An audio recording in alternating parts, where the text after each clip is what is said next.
And welcome back to our next edition of the CBB Review Studio podcast. I am Dan Siegel, joined today by my co-host, Mat Mlodzinski, and we are here with another episode of CBB Review Studio in the offseason, keeping you covered. Be sure to subscribe to our channel here at CBB Review if you have not already. We will continue, like I said, to churn out content and trying to get those numbers up. So thank you so much for your support. Be sure to like and subscribe. And today we are talking Big East transfer portal winners and losers. Every team has some turnover every single offseason, but some teams it's a net positive, some teams it's a net negative. It's not created all equally in all cases. So we will talk about that. Matt, take us away. We are going to start with our losers and then we'll go to our winners. So we got all the Big East teams.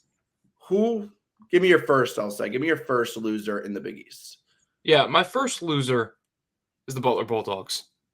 And I think they're the biggest loser in the Big East over the transfer portal. And the reason why they lose Posh Alexander and they lose DJ Davis. It's not all about who you bring in. Sometimes it's about who you lose. And I think they lost, obviously, two incredible players, two of their top players as far as scoring the ball, playmaking in Posh Alexander's case, a defensive player. And Butler does not bring in any game changers. They bring in Patrick McCaffrey, Jamie Kaiser, Colby King. Who knows what these guys could turn into? But they lose great players, and they're not bringing in anyone that you would think would fill their role right away. So for me, in another year of Thad Matta as head coach at Butler, this is a make or break year. And I'm not sure if he's doing enough in the offseason to prove that. So something's got to happen as far as the development of these players. Maybe one of them is going to prove people wrong. But if you look at who they brought in compared to who they lost on paper, it's not looking good in Indianapolis. No, I totally agree. I had Butler as one of my losers as well. They did add three guys, but nobody really moves me there. And losing two of your top four scorers from a team that I believe they were under 500 overall last year. They were right around 500, definitely nowhere near the tournament picture. Butler is just, they're falling behind. They're falling victim to a loaded conference, and they're just not as good as the other Big East teams. And there's no reason for me to believe that that will change next year. I had more winners than losers. I think the Big East in general did well this transfer portal cycle, but I did have a second loser that I want to talk about. That is Marquette. And it's interesting because we're talking about transfer portal and Marquette. They actually had zero movement whatsoever. Nobody came in, nobody came out. But I think for that reason, they're kind of falling behind a little bit. And they're fine. Like they do return a very solid top three: Cam Jones, David Joplin, Stevie Mitchell. Like they'll be a top 25 team, I'm sure. But if you're a power conference school and you're not looking to improve even more, add that extra piece. Like we'll talk about a couple of teams in the winner segment that didn't do much, but they added one or two just key pieces that will improve their roster and fill very specific holes. And they're just, Shaka Smart has just kind of doubled down on not using that philosophy to utilize the transfer portal at all. And I do respect program stability, but I think they need to be able to just add one or two pieces when they can, because every successful program has pretty much done that. And I think that's just a slight disadvantage that Marquette will have. That is the reason they can't just get over that hump. Yeah, no, and you're correct there. I mean, Marquette was one of my losers as well, because it's not that it's wrong to bring in no transfers, right? But Marquette last year in the 2023 offseason also kind of shied away from the transfers, but it made sense because they had such a young roster. Everyone was coming back. They didn't really need to add anyone. No one was going to come in unless they were to get a top 10 transfer and really bring in a game changer. Any of these other like middling transfers on last year's team really wouldn't have cracked the rotation. Like it wouldn't have helped that much. They had what they had. But this year, you lose Oso Iguodala to the draft. You lose Tyler Kolek to the draft. It's going to be a much different Marquette team. Why not take a chance on one or two guys? No one's saying that you have to bring in 6 transfers. No one's saying you got to do what Eric Musselman does. No one's saying that you got to do what John Calipari has to do right now. There's plenty of coaches that have made the transfer portal their new way of recruiting. They don't want to bring in freshmen. They want to bring in portal players. It doesn't have to be everyone's cup of tea. But I think you do need to do it when you lose great players and you're not bringing anyone in, like, Mm. I don't know. I'm not really sure I agree with that philosophy. I have one more loser. I know that you only had two. So I'll go to that one right now, and that's Xavier. And this is a bit of a weird pick because Xavier brought in a lot of talent, right? Talk about John Hughley IV from Oklahoma. I mean, that guy can really ball. Dante Maddox, Marcus Foster, even Cameron Fletcher. I mean, Xavier has a lot of talent coming in. I'm worried, though, that it's going to even out too much. It's not the case like Butler, where I feel like Butler just lost too good of talent and didn't do enough to replace it. I feel like Xavier might even out a bit. I mean, they lost a lot of other players on this roster, guys that, in Desmond Claude's case, in Cam Kraft's case, like guys that could be key pieces. So for me, it's about, okay, you had a team. There's going to be a big overhaul. Like, will this new roster click? Because there's a lot of talent on this Xavier team. We all know that. I mean, I think that Xavier is going to be one of the top teams in the Big East next season. I'm just looking at it from the perspective of you got like 8 guys leaving, you got like 8 guys coming in. It's a lot of moving pieces. I know that's the era of the transfer portal. Maybe I just got to get used to it, but it just seems like almost too much happening in Cincinnati. Yeah, I had Xavier as one of my honorable mention losers. I did not think that it was a convincing enough case to straight up put them in my loser category, but I just think Claude, like, he wasn't the most efficient guy, and they did replace him in the aggregate. So maybe you wanted a big splash this offseason to improve Xavier. But I think if you're weighing the ins and outs, I think it was relatively even. Villanova was also another honorable mention, but they also adding Wooga Poplar, I think, is big enough to take them off the losers list, even though they did lose a bit. And I mean, I don't know what we're going to do with this team, but to Paul, I just figured I'd mention them. I highly doubt they're in your winners, but I don't think they're a loser either. Like, they just complete roster overhaul with Chris Holtmann now coming in as head coach. It'll be good in the long run, but I don't think that's a very competitive Big East roster that they were able to bring in. But yeah, those are some of my honorable mentions for losers. They didn't quite make it into a complete loser category. Well, I'll go into a winner then, because we are going to disagree here. I have DePaul as one of my winners. I do think, Dan, that Chris Holtmann's doing a great job right now in Chicago. The only way that you're going to change a program is doing what he's doing. DePaul has been terrible. Not even bottom feeder. They've been what the bottom feeders feed on in the Big East. Like, if you're a bad Big East team, you can't wait until you play DePaul, because at least that's your one chance at a win, right? And changing DePaul isn't going to be bringing in a couple transfers or bringing in a couple recruits or trying to get a couple guys to stay. I think the only way you change DePaul is literally having that overhaul, starting it from scratch, right? Now, I will agree with you. I don't know if this is your perspective. I don't think that Holtmann's bringing in excellent talent at DePaul. These are not 5-star transfers that he's bringing in. But clearly, he said, you know what? If I'm taking this job, I'm doing it my way. And what is it, 11 transfers he brought in? I mean, it is a double-digit amount of transfers. And people might say, okay, like, I'm going back on what I said about Xavier, right? The difference is that Xavier is a good team that is losing good players and replacing them with good players. So just got to make sure that it works out, right? Xavier's going to be good either way. DePaul is a terrible team that is looking to change the course of their program. And for me, that's a winner, because I don't know, in the past we haven't seen this. It seems like he's not afraid. Holtmann is saying, I'm going to go out and get all the guys that I want. We could agree to disagree there. I agree with everything you just said. I think just our definition of a transfer portal winner and loser are different, because I'm going to take you through mine, and I'll start with my first team. I think there's a lot more of a convincing case to call these teams winners. Like I said, a lot of the Big East probably had a net positive, but talk about St. John's. That'll be the first one.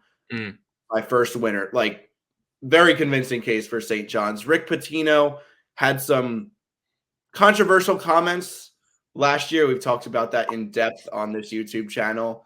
And the fact of the matter is, like, he's Rick Pitino. He's going to get his talent, and he could get away with doing things like that because he's Rick Pitino. And what did he bring in? Kadari Richmond from Seton Hall averaged 16, 5, and 7 last year. Davion Smith, another guard who just racks up the stat sheet in all categories. Davion Smith from Utah. And then they brought in some front court pieces as well. Vincent Uwachukwu, he's 7'1" from USC. They got a nice stretch forward, 6'7" Aaron Scott from North Texas. And they didn't really lose too much, just Glenn Taylor, Teresa Traore, two guys who were not super productive last year. But the amount that you're bringing in Richmond and Davion Smith. Like, that is a great backcourt.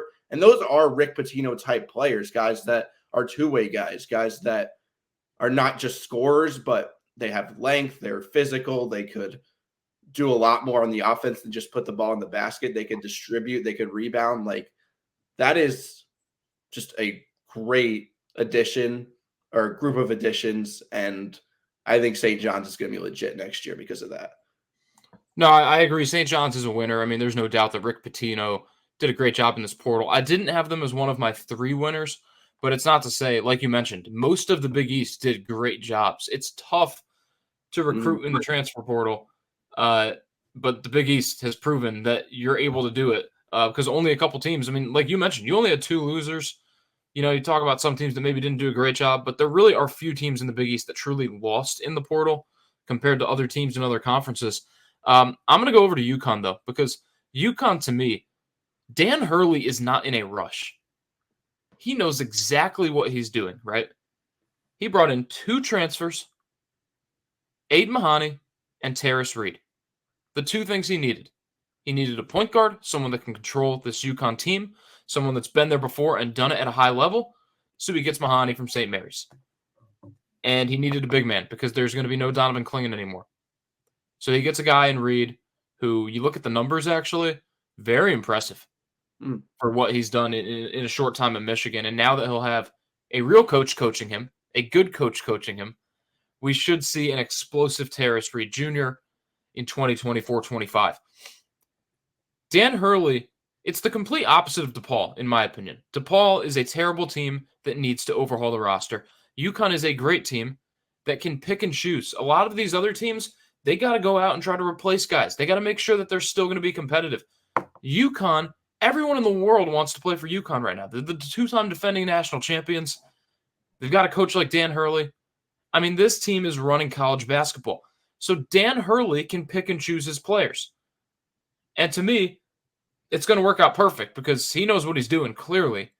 And if you've watched Mahoney play, you know that that's going to work out. If you look at what Reed did at Michigan, I didn't watch much of him, but if you at least look at what he's capable of doing, looks like 2 really good transfers coming into stores. Something I just wish Marquette did. That's the exact team I'm basically alluding to. Just bring in 1 or 2 guys that absolutely will fit holes and just change the roster for the better. Do you think? Sorry to cut you off. Do you think Shaka Smart is too prideful to go into the transfer portal? Is that a right thing to talk about? I don't know what it is, but whatever it is, he's got to get over it because even if it's working now, like I said, Marquette will probably be a top 25 team next year. In the long term, it's just not a sustainable method. You're going to have guys that all of a sudden want to leave because it's 2024 and beyond, and what are you going to do in that case? But yeah, no, I agree with UConn. I think they're also bringing in a top 5, top 6 freshman recruiting class. Like, Dan Hurley's just reloading. I don't know why a lot of people in their way too early rankings don't have UConn number 1. They have them like 3 to 5 range. And I'm just like, you're number 1 until you get to throw it at this point. If you're UConn, I don't care if on paper you don't have the best roster and you have the top 3, top 5. Like, UConn's just, you're there until you get to Thrones. But that's just my opinion. We'll move on to my third. So that was my first 2, UConn and St. John's. But my third winner is Creighton in this transfer portal cycle. Also similar to what UConn did, right? They just add 1 guy and 1 key guy, and that is guard Pop Isaacs from Texas Tech, averaged nearly 16 points per game in his sophomore season. not the most efficient scorer, but somebody who knows how to put the ball in the basket. That's going to be huge for a team like Creighton that returns Ashworth and Kalkbrenner. So like they're there. They have a really good scorer in the backcourt. Now they add another one, and then they have Kalkbrenner, who's just an absolute dog both ends. And they also returned several front court role players. Isaacs was, I think, the missing piece to this team, and he'll definitely have a role.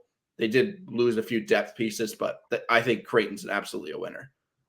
Yeah, Creighton was close for me, Dan. I like that pick a lot.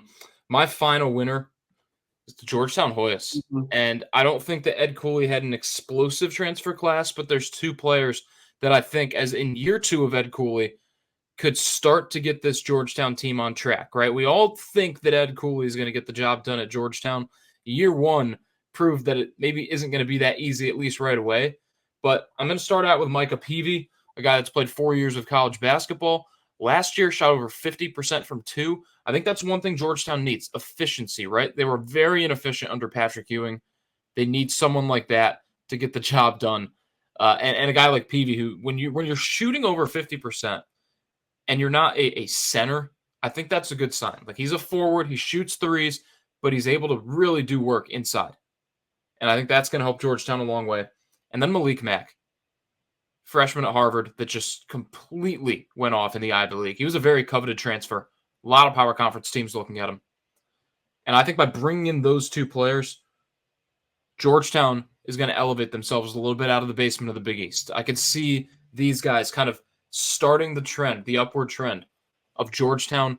Maybe not back to relevancy next year, but I think we're going to see them being a lot more competitive, winning more Big East games, and I think those are the players that you can thank for Ed Cooley bringing them. I had Georgetown as my honorable mention winner.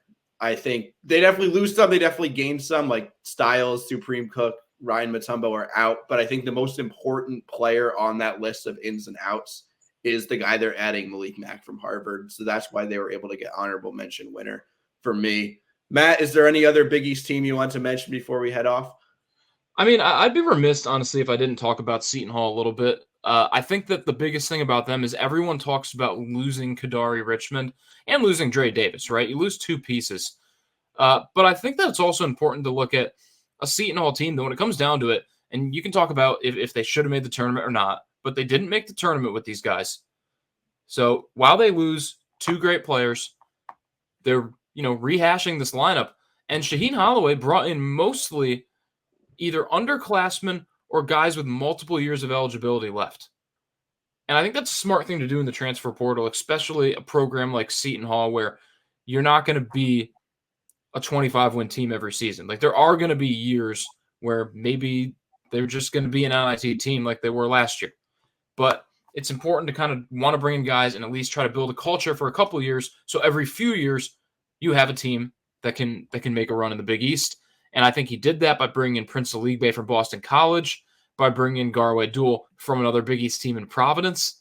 Another guy as well. I'm looking at the list right now. I got it in front of me, and it's a long list of guys leaving and guys coming in. But Gus Yalden, someone who was a high recruit at Wisconsin, had some unfortunate things happen, wasn't really able to play, and he could be a guy to watch at Seton Hall. So I think that Holloway did a good job. Again, not nearly a winner because of the talent they lost, but bringing in guys trying to change it in South Orange. All right, and that will do it for today's edition of the CBB Review Studio podcast. Be sure to follow us on the socials and subscribe right here on YouTube. Leave us a like and a comment on this video if you like what you've been hearing as well. Appreciate the support as always. Thanks for watching and listening, and take care.